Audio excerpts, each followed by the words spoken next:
likod ng screen.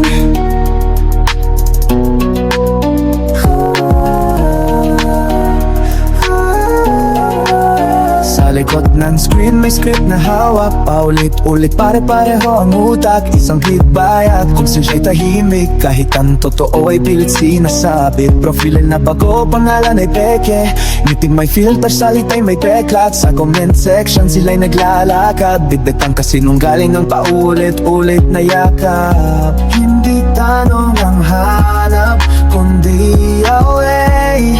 Hindi katotohanan kundi ingay. Mga troll at vlogger na bayad ang bibig, binabalot-tot ang kwento, pinaputi ang itim, lyrics at views, prinsipyo'y nabili. Sa hanghagan barya, bayan ang isinakripisyo tinali. May vlog na may drama, may iyak na pilit para sa masa, pero bulsang target. May edit, may cut, may linya na kulang, kapag ang katotohanan ay di na kayang ipagtanggol. Istorya ay binurat at sala na nilinis, magnanakaw ginoong bayani sa isip kung sino ang tanong. Agad ay binabash kapag nag-isip ka, sasabayin ka ng kalaban agad. Sa salitang respect, sila'y nagtatago, pero galit ang puhunan, hindi po babaga. Mga vlogger na bayad ang bibig, binabalot ko tingkento, pinaputi alitim, dalit sa views, prinsipyo'y nabili.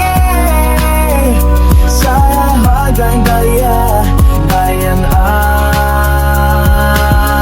isinakripisyo tinay. Hindi lahat ng maingay ay tama, hindi lahat ng trending ay may say-sa.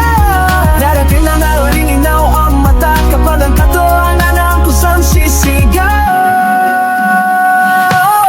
Mga troll at vlogger, sandali lang saya, kapag nawala ang bayan, ano na ang paninindigan. Ang kasinungalingan may hangganan din,